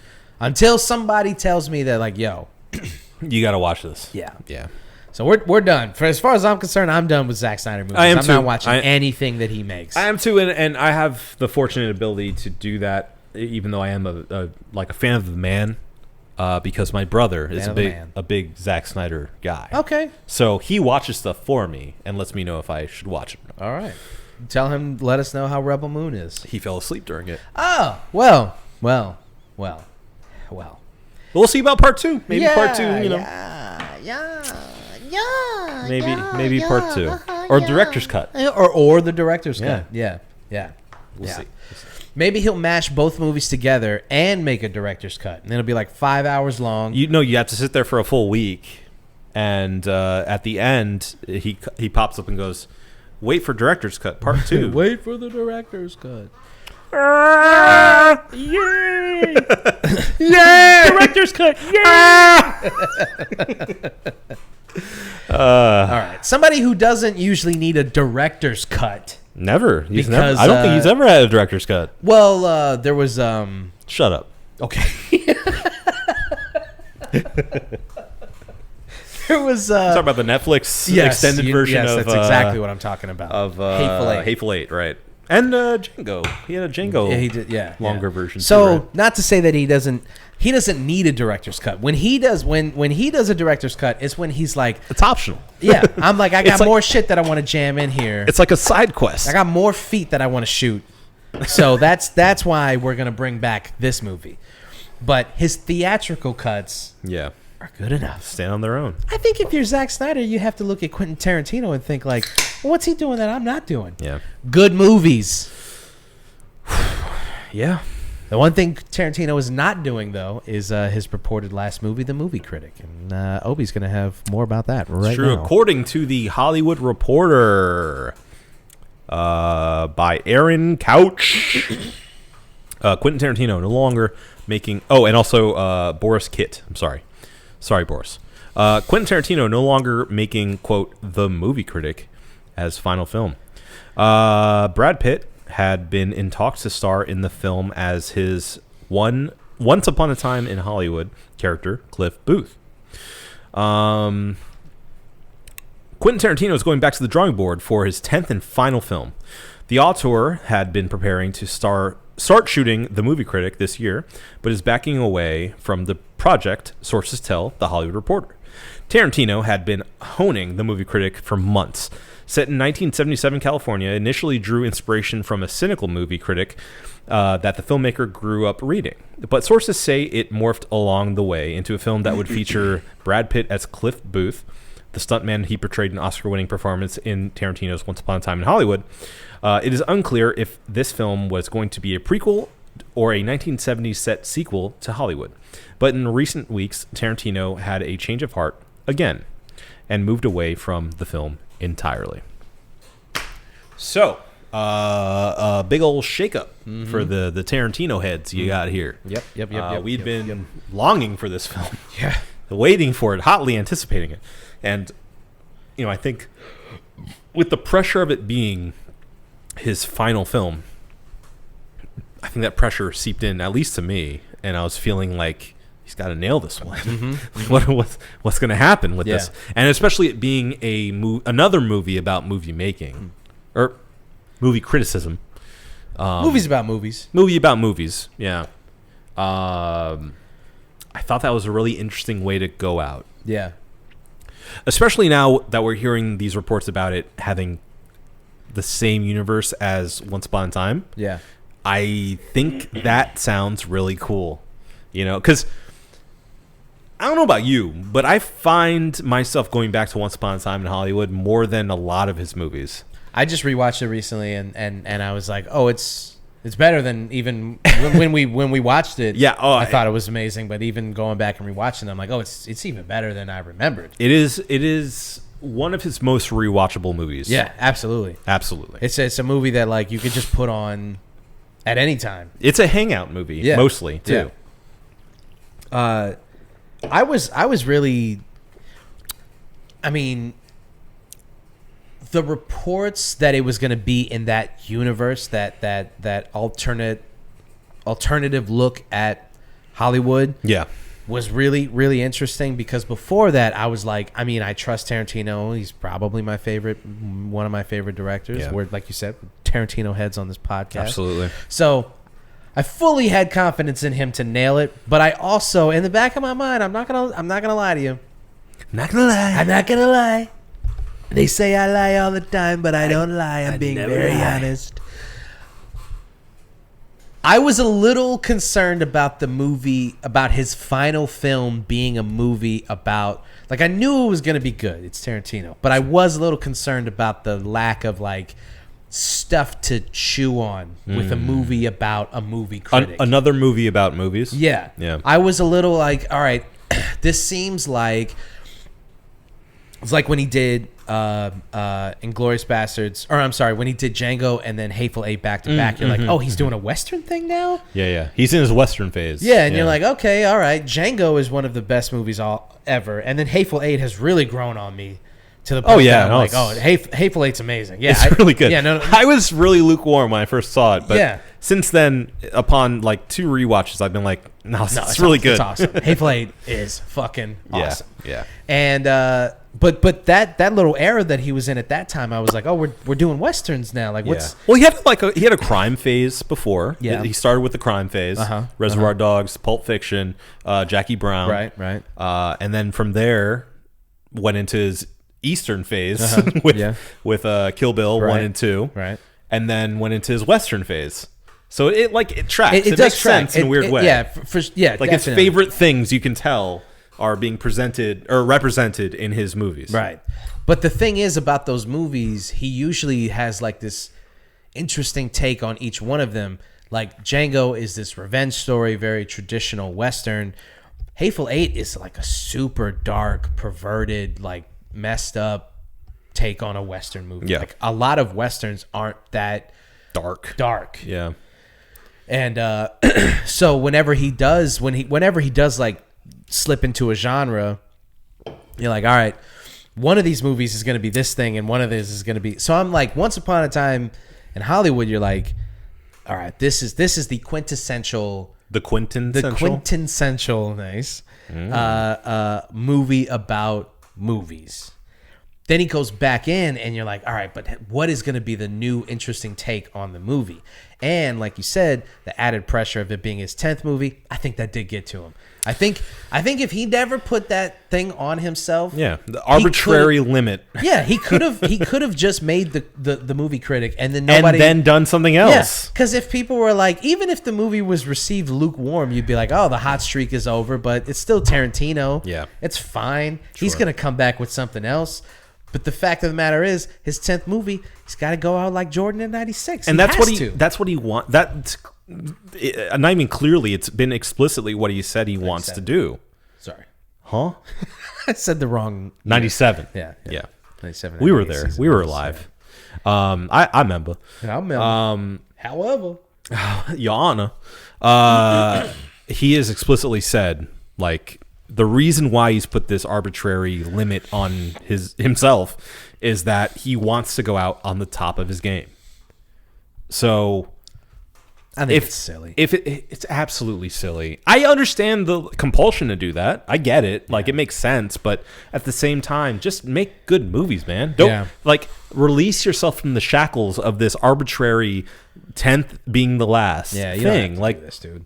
Just, keep making as much as you want. Yeah. And leave it alone when you feel like you need to hang it up. Yeah. I mean, hey, listen. Making bad movies hasn't stopped Zack Snyder. Fuck Oof. you, Zack. He's a good guy. He seems like a nice guy. He's a nice guy. So it's fine. It's the fact. The fact is, he doesn't have a miss either. No. Go back and watch Death Proof, dude. You want to talk about like a movie that doesn't really get talked about, and you're like, how has he made 9 movies? What's that 9th movie? It's like, even Death Proof. Yeah, it's fucking awesome. It's great. He doesn't miss. And that is, I mean, it's like, it is like Jordan, right? Like, imagine yourself being this indestructible monster of your craft, Yeah. Let's say you've been in a game, you've hit 100% of your 2-pointers. Yeah. All game. Yeah. You need the game winner. Right. There's 10 seconds left. Mm-hmm. You have the ball. The pressure on you to make that last one has to be like, it has to be mind breaking, right? You got to be a cold-blooded killer, man. That's the only way. And I think Tarantino looked twice. I think he hesitated a little bit. Yeah. Uh-huh. Fortunately, in this game, he has all the time he needs. Right. But I just don't know if this feeling is going to go away. I think he needs to release himself from this thing that he has been so public about and just make a movie. I mean, 10 perfect movies, though. Nobody's gone out like that. Yeah. I'll say this. Even in a perfect world and he makes his next movie is a blockbuster, smash hit, critically acclaimed, yada, yada, yada, I don't think that's going to stop him from making another movie. I think 10, 15, maybe even 20 years from now, we'll come back and be like, you know what? I think I'm going to remake a Kurosawa movie or something. You know what I'm saying? Like, I think that this is such a, like you said, arbitrary, weird thing that he's put on himself that I don't even think he's going to adhere to. I really don't believe it. Well, and I'm all for artists doing whatever they feel like they need to for their art. So, I'm with him if he wants to set this limit on himself. I just think it's unnecessary. Yeah. I think he's making it harder for him than he needs to. But again, I mean, maybe it's like what we were talking about before about there being something about putting limitations on yourself or having limitations put on yourself as an artist in order to make something special, Yeah. So maybe he's trying, because he's in this place where he can make whatever he wants. Right. He can do whatever he wants. I think this arbitrary... Sorry, Zach. I think this arbitrary limitation he's putting on himself is maybe out of necessity, kind of, to put pressure on himself in order to make the best movie he can. Right.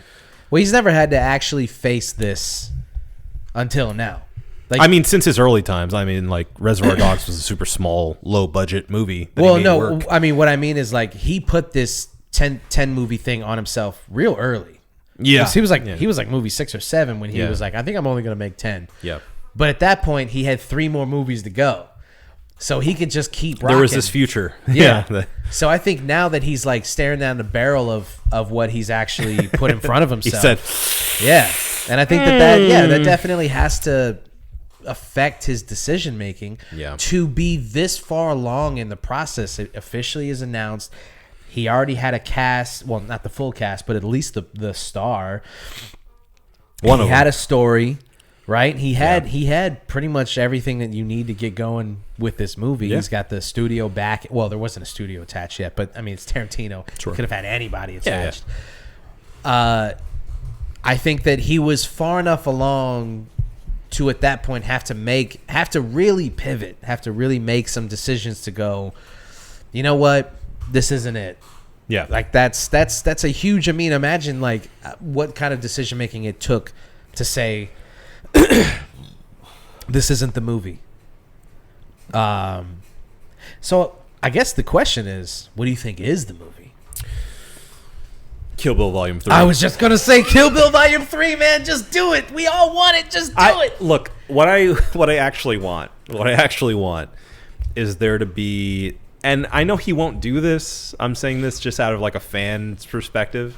I want him to make like an Avengers level event of all the Tarantino films, and finally do what everyone was saying, which is like have a movie that references kind of everything in like a Stephen King way. He connects his movies, so it's not. That's what I'm impossible. saying. Yeah. So like if he ended on, and he would never do this again because he's self-referential, but not in a way that's self-serving, really. But I would selfishly love a cap off of the Tarantino verse, have something that connects to, Reservoir Dogs and Pulp Fiction and Kill Bill and True Romance, and like just have all these worlds kind of like end in a way like we can see these characters off that are still alive, and kind of cap it all off in a for genre wise. I'd like it to be like another crime based movie, and which would make it the most easy thing to do because you have all these criminals in all these movies, whether regardless of the genre. Obviously you can't go back to like Django times because that's a long time ago, but maybe he can. The way he likes to tell stories with these great grandson of Django, with these like story beats where it's like chapter 1, chapter 2, whatever.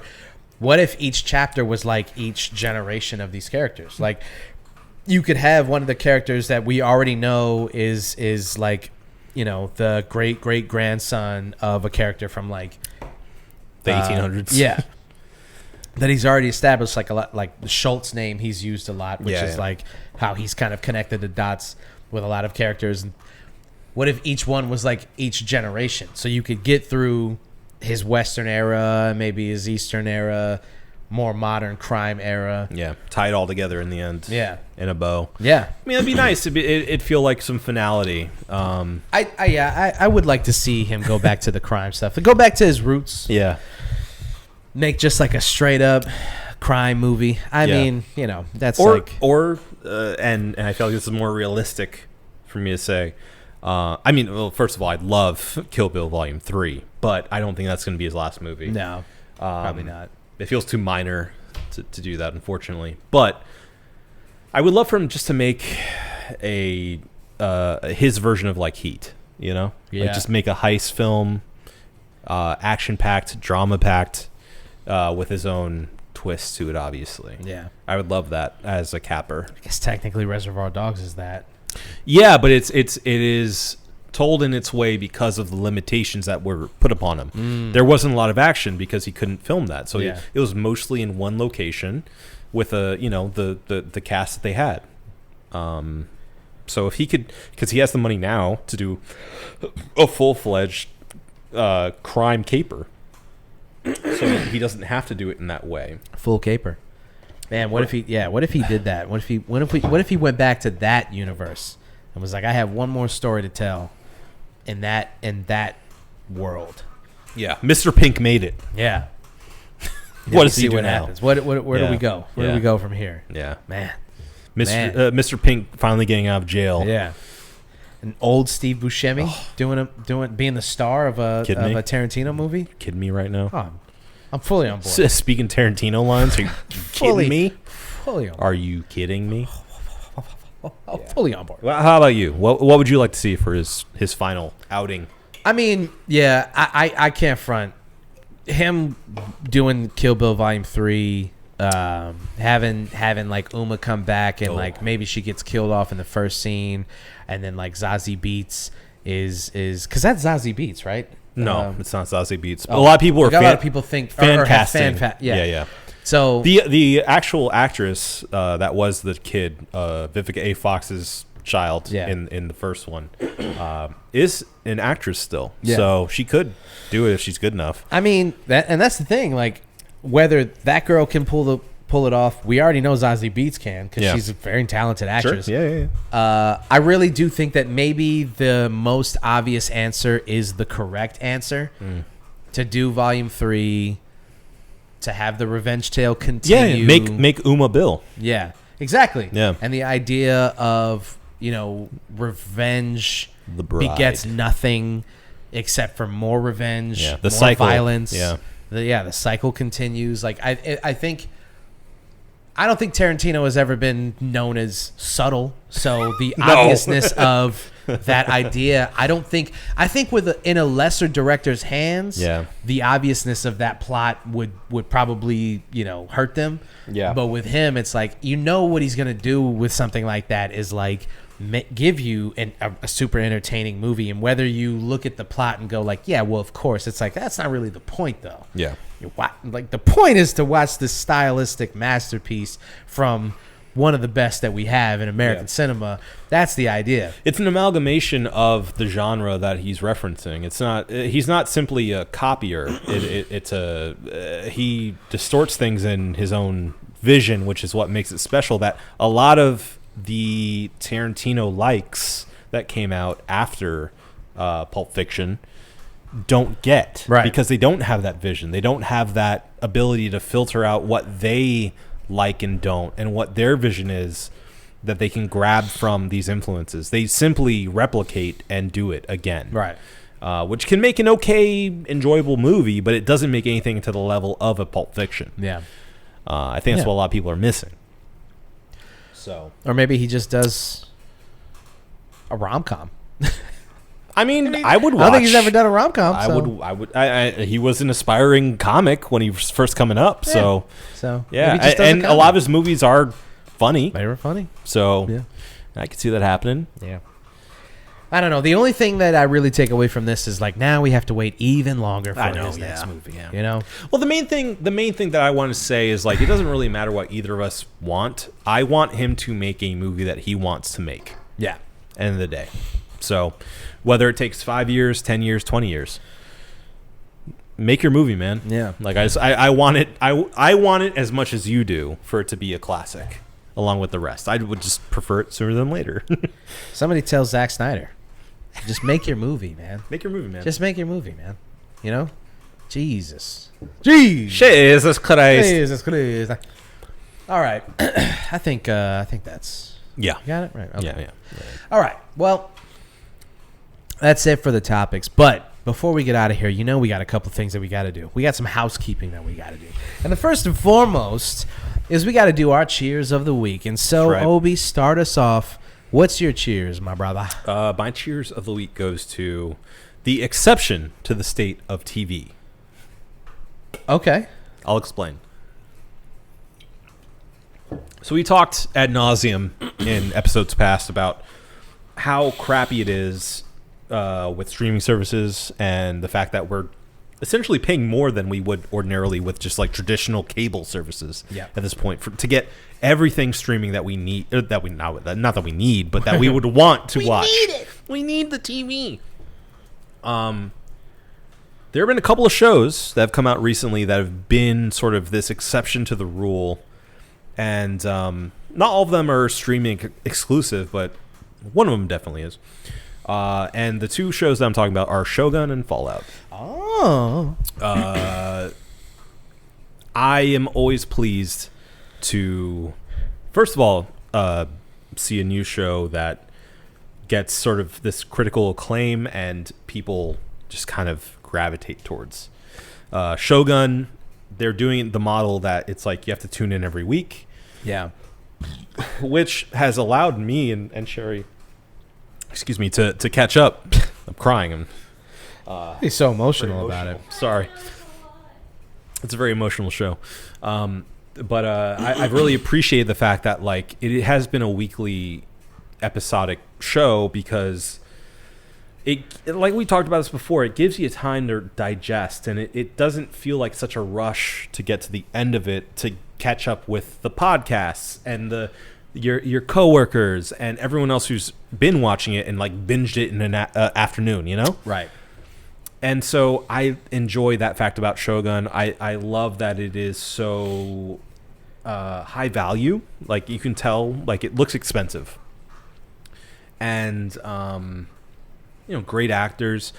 I especially appreciate the fact that it apparently behind the scenes was demanded that they had Japanese actors portraying Japanese people. Yeah. So that's something that I would love to see more of. And it really adds to the world, and it makes it feel that much more authentic. Yeah. As a Westerner watching this show all about, historical Japan. Yeah. Well, they had Japanese people on the crew too, right? Yeah. Yeah. It was like a whole. They're like, this has to be legit Japanese from top production. to, Yeah. So it feels that much more grounded and real because of that. It doesn't feel as exploitative as it could have. Yeah. If it was like, shot in California with a bunch of white people in the cast, right, and the crew. Yeah. So that adds to it. I mean, I think it's a fantastic historical drama, and I highly recommend it. Fallout, on the other hand, they went the opposite route and just said, "Here's it all, enjoy." Watch it all. Which I don't like as much, I will admit.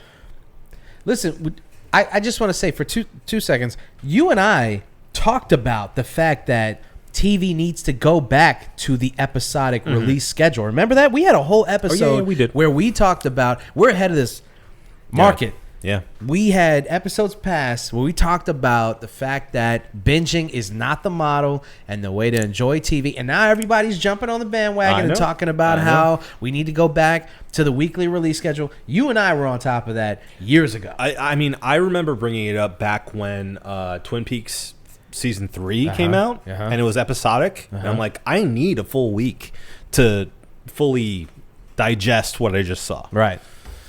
So, agreed. But Fallout, regardless, even though it's all out there and people have seen the entire thing by now, I think it is. I've only seen the first episode. I know you have too. Mm-hmm. But based on that alone, I feel like they have done better in an hour and 15 minutes of time to respect a source material and get the tone right than 80% of other adaptations have. Crazy that they were able to pull it off. I'm not even talking about video game adaptations. I'm talking about anime, comic book, everything. Yeah, anything you can adapt. This has got the tone right, and it just works. I don't know how they were able to do it, but it works. It works. There's a surface, like you were just talking about off mic, surface level comedy to it all. But then this grimness to the heart of it. Mm-hmm. So I'm just super excited to get more into that series, and we may talk about it more when we both finish it. Yeah, definitely. But yeah, I'm pleased by this current output of high quality TV. That's kept me sucked in. Hell yeah, it's nice. Hell yeah, brother. All right, my cheers of the week, and I'm gonna pull this up because it's pretty important. Okay.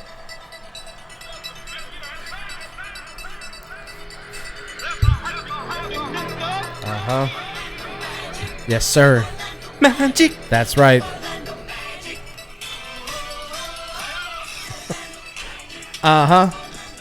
Play the song. Let's go.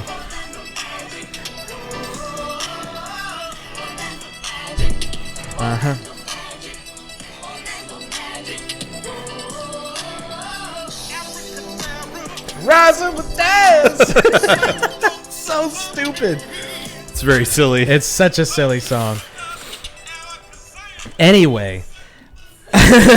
Alakazam! My cheers of the week is going to our home state, Orlando Magic. Home team. Home team. Did I say home state? Mm-hmm. The Florida Magic. The Florida Magic. They made the playoffs. Yeah. The Orlando Magic have not won a playoff series in 14 years. It's been a while. This is what the news had to reiterate for some reason. And I mean, I think at one point my cheers was the Magic midway through the season. So it's just been a really exciting season. We ended it with one of the best records. I mean, we definitely could have ended it better. Yeah. But I'm not gonna, There was a bit of a downturn towards the end. A little dip there. We could have been the second seed, maybe the third seed. Yeah. Still clinched. Still clinched. Yeah, we're in it. Yeah.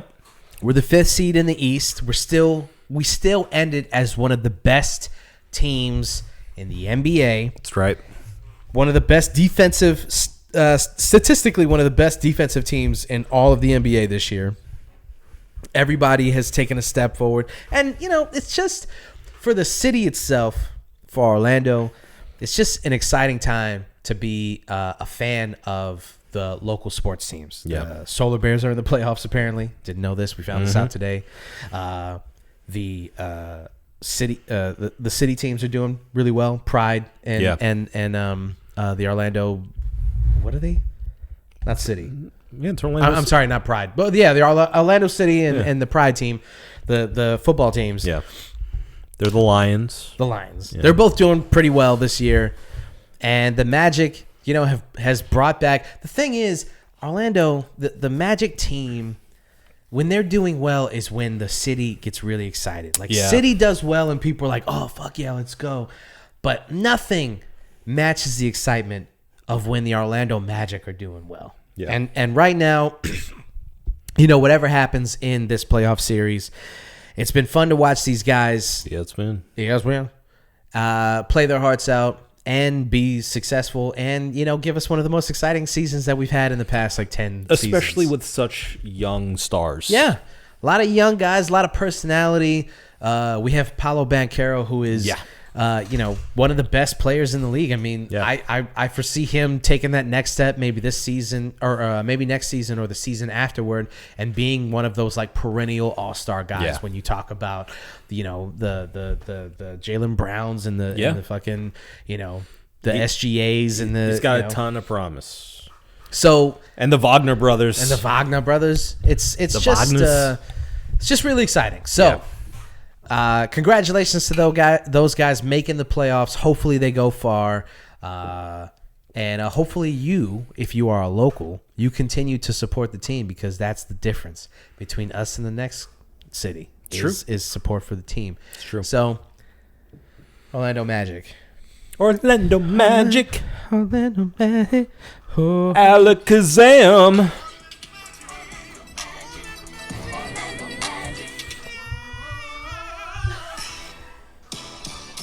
Wow. Guitar solo. You should just put that as our closing music. It's beautiful. I'm sure it sounds great coming out of your phone. Oh, yeah. It does. All right.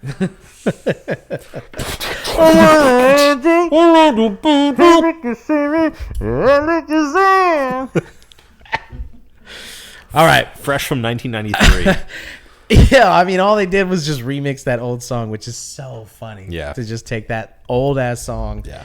Because I don't know. You can tell. Oh, by the way, that's the other thing I was going to mention and then I forgot, now I'm remembering again. Shout out to the social media. Not just us, but everyone everywhere was like, yo, the Orlando Magic social media team great. crushing It's it. great. With the posts, with the song, with they were on point. So whoever is running the Orlando Magic social media, just know that your efforts have not gone unnoticed. Oh yeah, no. It's been a big part of the season. Listen, we know from experience what it takes to run a social media account. Yeah. And what you're doing. The song meme is just top tier. It's top tier. It's great. So, all right. And I'm originally a Knicks fan. Yeah, I mean, and you guys made the playoffs too, so. You goddamn right. I'm conflicted. I heard you was conflicted. Yeah. Misusing your influence. I would love either of them to rooting make it. for the Knicks instead of the Magic. They both have blue. Yeah. Got blue. Okay. All right. Enough. All right. One more thing we have to do before we get out of here, and that is review these brewskis. So, right. Obi, tell me what you thought of the Excelsior Imperial Mango Cider from Schilling Cider House. That's what the draft's saying. Let me get one more little. Yeah. Do what you gotta do.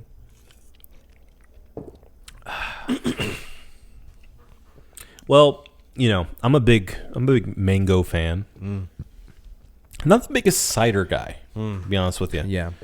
I like it, but it tends to be a little too sweet for me. Yeah. But this one I really like. I don't know if it's the booziness of it, but it kind of comes off more like a very sweet cocktail, which kind of kicks down the... I mean, it's both sweet but boozy, which kind of balances it in a weird way for me. Yeah, I really like... I'm going to give it a 5. Wow. I really like it. Wow. And I wouldn't ordinarily do that for a cider, but the fact that it is... like it almost makes the sweetness worth its while because it also has the booziness that kind of punches you a little bit. Mm-hmm. So I like that duality of the super sweetness, but also a little kick of the booziness on top of it. It does play much more like a canned cocktail than just a regular cider. Yeah. So know what you're getting into. It's strong. It's strong. 9%. Yeah. Yeah. But if you want to have one and hang out, go for it. Yeah. Or have 3 and try to host the podcast. Yeah. I'm gonna give it a 4.5.